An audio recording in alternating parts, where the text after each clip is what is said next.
Hey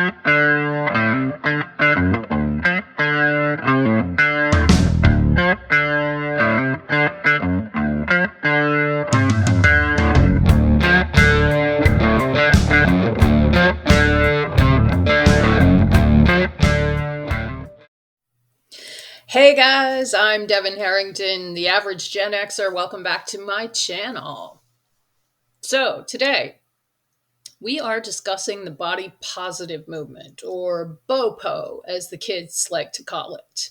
And this is generally seen as a social media trend, mainly on TikTok, as we will see, where people, the vast majority of whom are young women, discuss why they think obesity is definitely not a problem, has no effects on their health and their self image and their sex life, among other things. And they scream from the rooftops that anyone and anything that hinders their ability to live life at any stage of obesity that they choose is, yeah, you guessed it. You know what word I'm going to say. Fatphobic. So to them, this seems to be some form of discrimination. For example, if they're too fat to fit in a chair at a restaurant, then that restaurant is fatphobic. If they're too fat to fit in clothes in a store or online, then that store or that clothing manufacturer is fatphobic. If they're too fat to fit on a ride at an amusement park, then that amusement park is fatphobic. You get the picture, etc., ad nauseum. And of course, there are many, many creators out there who react to these videos, as I'll be doing in just a minute. And we all seem to have our own way of screaming into the void that obesity fucking sucks, is dangerous, is a drain on resources and society in general, and that these misguided people really need to wake up and save themselves. Now, if you've watched any of my content before, you know that I like to tell a little story from back in the day. Since I am the average Gen Xer, I like to take you back in the Wayback Machine to those glorious days of the 80s and 90s when things were so different. But if you want to skip ahead to the cringe reaction, then go to this timestamp. So, as I've mentioned before on this channel, I grew up about 20 to 25 pounds overweight, like my entire teenage years, my entire adult life. I've always struggled with that 20 to 25 pounds. Long story short, like so many of us, I grew up with a bad stepfather who treated me in a way that I can't say this early in a YouTube video, but just draw your own conclusions. And he married my mother when I was about 9, and I began using sugar at that age as a way of coping with my situation. And I struggled with the extra 20 or so pounds that I carried as if it were 200 pounds. And I could say in many ways that little bit of extra weight ruined the life that I planned for myself. And I'm not looking for pity or anything here. I am the one who put everything in my mouth. I chose to eat junk food. You know, I'm not blaming anyone but myself. That was my coping mechanism, and that is my problem to deal with. But my sugar addiction eventually, of course, eventually led to binge ED, although we didn't have that name for it back in the 80s. I just thought that I did some really weird shit with food. And so I spent my formative years trying to starve and work out enough to lose weight despite constantly craving junk food. Starving would lead to binging and the shame spiral of constant negative self-talk. There's just way too many women out there who know how this all goes. It just goes on and on and on, and it changes the course of your life. And my inner voice growing up was just this constant refrain of, well, when I lose weight, on that glorious future day, when I lose weight, then my life will be perfect and I'll be a success at everything. But I never lost weight. Back then, you see, things were a little different. See, we didn't really know what we know now about health and fitness. It was the 80s and 90s were the height of the fat free craze. And the general line of thinking was that if you didn't eat any dietary fat, then you would lose body fat, which just sounds so ridiculous to say now. But back then, that was what the media and the scientists, and there are many reasons why that was the protocol of the day. And I won't get into that now, but that was what we thought. And so, as a teenager and young adult, I lived on fat free stuff, carbs and sugar, basically. Basically, the worst thing that I could have done. So my sugar cravings were ridiculously insane. I was always hungry because I wasn't barely eating any fat, which makes you feel full and satisfied. And I spent my entire teens and young adulthood in this miserable cycle of just binging and starving and trying to exercise my way out of being chubby and failing. So here's my little story for you. When I was 23 years old, I moved to New York City on my own to pursue my dream of going to acting school. I wanted to go to a real old timey acting conservatory. And New York is the theater capital of the world. And so there I went. And I went to a 2-year conservatory school where you have to audition to get in. And then you have to be invited back for the second year. And then you graduate from the conservatory program. And then of the graduating class, which is small, it was only about 60 or so students when I was there in the mid 90s, roughly 20 or so are invited into the third year company. It's called the company. And the school invites agents and various other industry professionals to come and see the shows that they produce. So these 20 people really get showcased to the New York entertainment industry. And I just desperately, desperately wanted to be in company because it meant you were one of the chosen few. And at that time in my life, that was the pinnacle of success to me. Regardless of what happened after I got out of school, I wanted to be in company. Of course, you still had to pay the school tuition for that third year, even though they invited you to come and be in company, but I didn't care. I was desperate to be chosen. So after graduation, when the company members were announced to the world being the school, because when you're in acting school in New York City, that is the world to you. It's just all consuming. Well, my name was not on the list. And as an added twist, just to make it extra special, the absolute piece of shit loser that I was dating and living with at the time, who was also a student at the school, well, he was invited into company. So I was just basically completely devastated all around. I was 23 years old. No, I was 24 years old.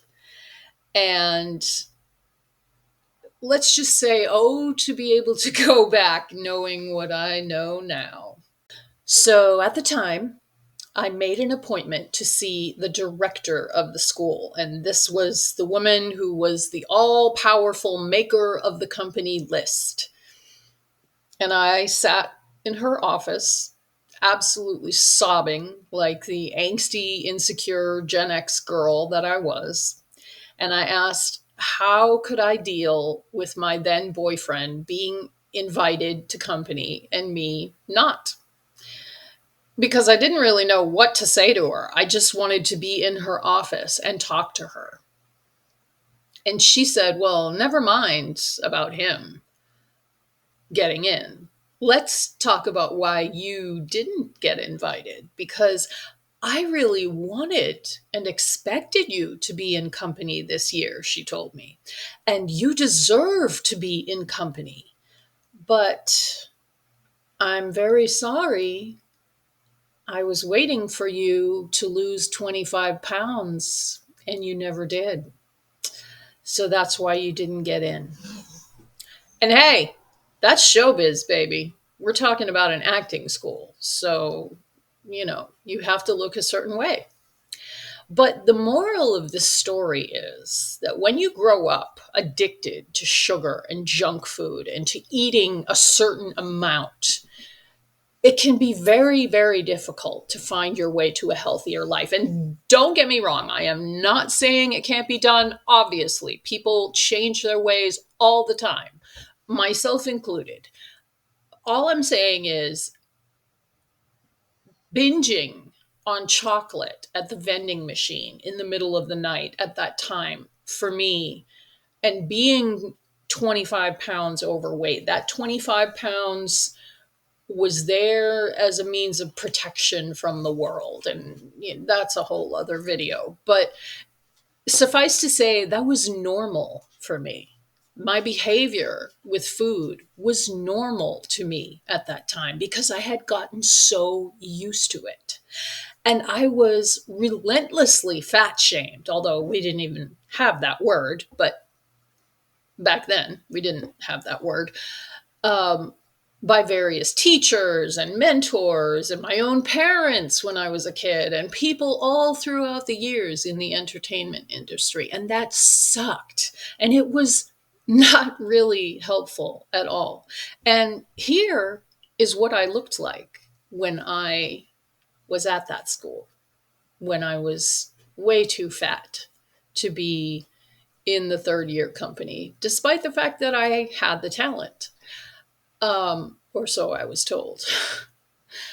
Anyway, you can tell this picture, I'm posing in a way to make myself look as thin as possible. I'm sucking my gut in as hard as I can. You can see that I have a little belly fat, but by no means was I obese. But this, back then, was a little too fat to do the things that I wanted to do. So, as I've said just way too much probably on this channel, the way that we did things back then was not any good. I'm glad we have progressed as a society in many ways. But as the population of at least the United States has gotten fatter and fatter through its relentless pursuit of cheap processed food and fast food that has just proliferated everything and is everywhere and has become normalized, in the 21st century, being obese is just no big deal, at least in the United States where I live. And so we have seen the pendulum swing just way, way too far in the opposite direction. And now there are so many young women who are the age that I was then, who are influenced by the so-called fat acceptance movement because they want to feel good. It's normal to want to fit in, to want to be part of a tribe, to want to feel accepted. And so they also want to continue to eat all the crap they want and call that normal and acceptable. And at this point, it is anything but normal and it is unacceptable because now we have this. This is what my body looks like. Hi! I would like you to know I'm also part of the plus size fat girl community, and I also have those little fun rolls under there. And I also hated them for a very, very long time. I hated it so much. And then I finally said, fuck it. I want to wear crop tops and look cute as shit. So, in honor of this, I'm going to change my shirt so you guys can see it. Great. Great. That's great. I'm glad that you are not hating yourself anymore. That's awesome. I'm all for the self-love, but if you really love yourself, you would treat your body better and you would improve yourself. If you are not trying to improve yourself and your life until you take your last breath, then what is the point? I mean, this girl is so young. Is she even 20 yet? Maybe she's in her 20s. Let's say she's in her mid 20s. What is this going to be in 20 years? Because she's not going to stay this size.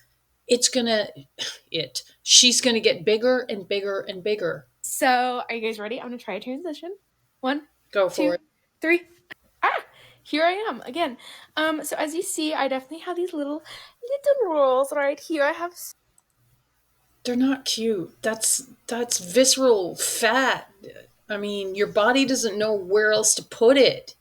Come on, you can do better than this. Love yourself and improve yourself and eat better and work out better. And I mean, you carry around the freaking this in your hand is the sum total of the entire knowledge of mankind. You could learn anything. It doesn't have to be this way. You don't have to just settle. Stretch marks. I have little back marks. I got a pancake booty. I got a fupa. I got it all, honey. Take your pick. But the thing that is so important is that, like, who gives a fuck? Who gives a fuck? My titties could. You should give a fuck because you are going to suffer the consequences of this as you age. And I know I sound like the middle aged broad that's ranting on the internet because that's exactly what I am. But this is not going to get any better. You're healthy now because you're young. You could do something about this now. You could change it now and not wait. Be out. I don't care. And as long as I feel okay, I think that's what matters. And I hope this reminds you that you're also really beautiful. Thank you. This is what my body looks like. Hi. I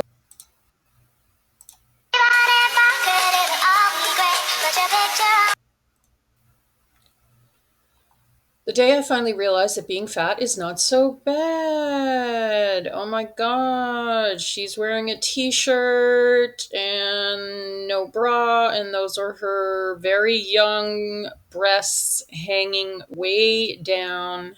And this is very sad. Let's move on. Of GMOs, processed food, meat, dairy, eggs, and sugar doesn't mean that they're not properly fueling their body. So I went to an ED clinic for a month, and people with all different EDs were there. But the one I had never heard of was called Orthorexia.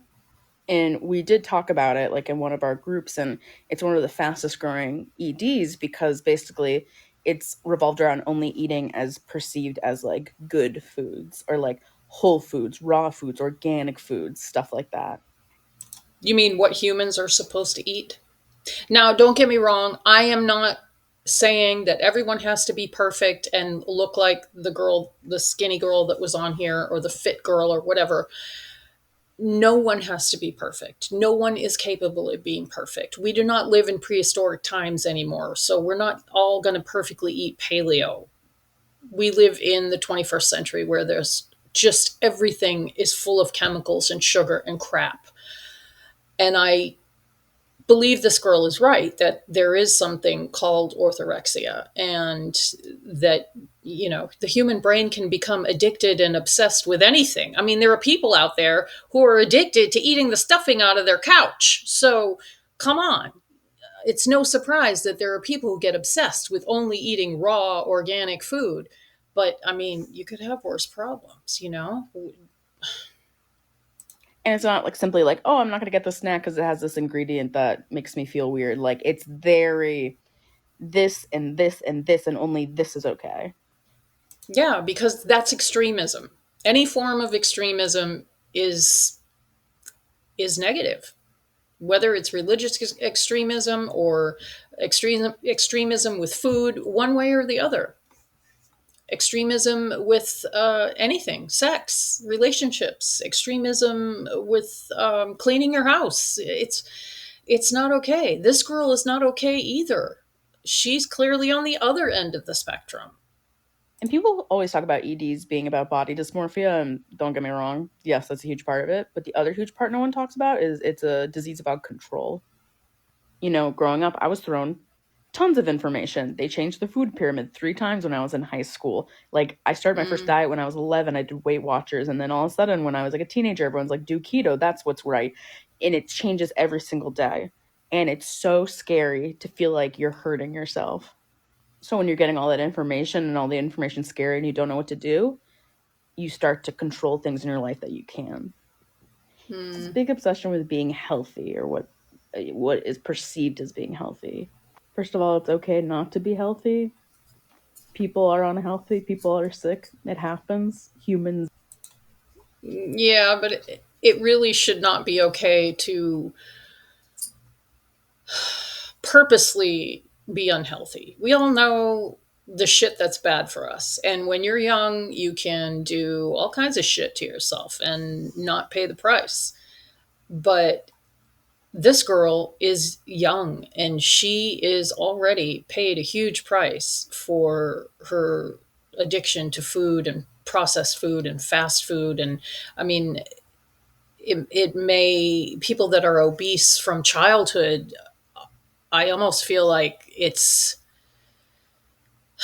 is child abuse. I hope that in the future, fast food becomes, the cigarettes of the future. You wouldn't give your 2 year old a pack of cigarettes. You shouldn't be giving your 2 year old fast food as if it's food. It's not food. It's chemicals and garbage and addiction in a box dressed up as a happy meal. exist as flesh bags. Being healthier, perceived healthier, does not make you more righteous than other people. And I No, but didn't it makes you stitch this in an healthier. effort to like roast her. I think people are doing that enough in the comments. Or to like diagnose her. Absolutely not. Girl, I went to art school. But I think some people watch videos like this and will spiral, because I did growing up. Scared about what's healthy and what's unhealthy and what's right and what's wrong. I'll tell you what, as unhealthy as you perceive any food to be, it is much more unhealthy to be scared of the act of eating. Yes, that's extremism. That's Anna, to be scared to eat. And it's just as unhealthy as living on the processed crap that gets you to this state, because when you are obese, and I have been medically obese, my highest weight was probably about 210, and I was horrified that I let myself get to that point. But I got to that point by eating junk food, pizza, beer, lots of beer, smoking lots of weed, being unhealthy. And once you get past 40, I hate to tell you guys this, but when you're in your 20s, you can eat a hell of a lot more and not pay as high of a price. This girl is young. She keeps her eating habits the same. She's going to be ginormous when she's in her 40s. And that's when they start dying off. And that is just the tragedy of this body positive movement. Because if you were really body positive, if you really loved yourself, you would want to take care of this one flesh bag that you have for this life. You get one. You get to live in it for as long as you can. You should be taking the best care of it that you can. They start out going in the right direction with the I love myself just as I am, and then they just stop. It doesn't become I love myself just as I am so that I can treat myself right, so that I can be better and do better and be more and make the most of what I have. It just stops at I love myself as I am, and I love my roles, and I love my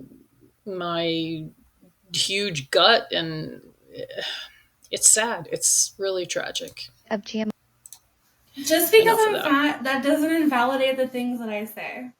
Just because I'm Okay. fat, that doesn't invalidate the things that I say. Okay, that's it. That's all she wanted to tell us. Um, she didn't really say anything, so I don't know if it's valid or not. But this poor girl, she looks like she's in her 20s. All of these girls on here, and there are a few men, but for the most part, unfortunately, it's young women that are falling for this crap. I mean, look at this gut hanging down. When I was 210 pounds, it I got to that weight in my late 40s, and so it I was always a very pear shaped as far as how I put on weight. Um, but once, oh, I'm just going to be the middle aged broad ranting on the internet. Once you put on weight, once you get into your 40s, it changes. You wake up one day and you've got way more cellulite than you used to, and your muscle starts to fade away unless you really work at it, unless you fight to keep it, to build it. And your body just stores fat differently. And I put on so much visceral fat at 210 pounds, and I'm 5'4.5", so I'm like the average size woman. I had to hold my breath to bend over to tie my shoes. How fucking pathetic is that? It's gross. I can't imagine this poor girl, and this is normal to her. This is completely normal to her because she didn't get like this overnight. She's been heavy probably her whole life. I don't know her, so I can't say, but look at this is normal. And good for you. Just because you're fat, that doesn't invalidate the things you say. But if you say that you love yourself just as you are, why does that not include working to rid yourself of this burden that is invalidating you? Fucking sad. Hey, I'm fat, so I don't expect people to be too nice, but I'm going to do this trend anyway. You're all so beautiful. Thank you.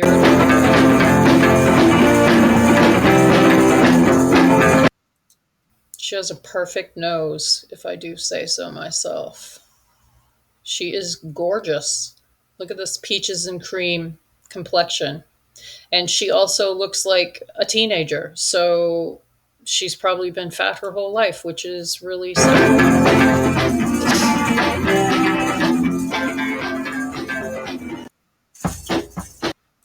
Okay. I think my favorite part of being fat is Jordan. For anyone who doesn't know Jordan, I think Jordan goes by he. He is a model. He is a fat activist. And I have seen pictures of them, and they were a little chunky at 11 years old, I think. I've seen pictures. And now they, sorry, are known. They've got really bad lymphedema and lipedema, and their legs are massive and extremely painful looking. And they love to go on TikTok and talk about how great it is to be fat, as we will see. I think my favorite part of being fat is that we're like durable as fuck. Like I heard this story once about this fat guy who got hit by a car and he like flew across the street and he like didn't even break a bone. That's amazing. I think my Yeah, that's awesome, Jordan. Let me go out and gain 500 pounds so I can be your size in case I get hit by a car.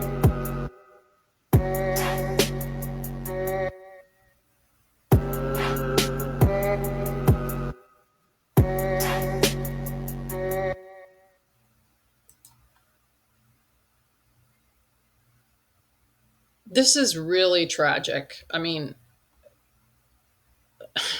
when I was your age, nobody was this size because, for what it's worth, Gen X was like the first generation of kids that grew up with fast food. I mean, it wasn't everywhere. You didn't go into every kind of store and see a massive, huge selection of candy and all kinds of processed crap when you just went to the hardware store. I mean, nobody looks like this from eating normal food, whole foods, real food, meat, vegetables, fruit. Nobody, this is just so sad. I keep saying that, but what else can you Enjoy say? your body. Use it every way you can. Don't be afraid of it or what other people think of it. It's the greatest instrument you'll ever own. Yeah. So why does she look like this? What do you have to eat to maintain this? And look at this girl. She looks like she's 14 years old. And she is adorable. She does. It's the comments say you look like a fairy. She does look like a fairy.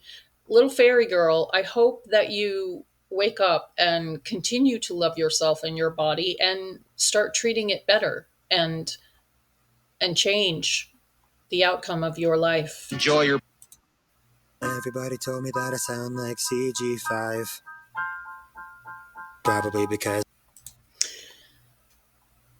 So they put music on there so it would be a copyright strike? I don't know. But yeah, if you tuck in your shirt, you'll look fat. If you have a big gut, yes. I mean, good for you. Tuck your shirt in. Again, young, young, young, young. What do you think this hanging belly is going to look like if you don't change your ways? Do you think you're going to look this cute when you're 50? Because you're going to look like a giant walking apple shaped globe of all visceral fat. And that is horribly, horribly bad for you and disgusting and painful. It's painful. When I had a gut full of visceral fat, it was like I could feel it squishing my organs and just suffocating me. It was horrible. And I'm not saying I'm perfect now. I don't think anybody needs to be perfect. But I do think that everybody needs to love themselves as they are so that they can love themselves to a better place for their health, for their loved ones, for themselves, for their future, for their whatever motivation. But mainly because you love yourself, you want to take care of your one body that you have in this life. And on that note, I think we will end it here, guys. If you made it this far, I thank you so much for sticking around and hanging out with me. I really appreciate all the support. This is just a little bitty baby channel, and I think on Friday we got to 50 subscribers, and now it's past 60 just a couple days later. So I really appreciate everybody that comes by, and thank you for liking, commenting, subscribing. Appreciate it all. Please do come on back, and I will see you in the next video. Bye-bye.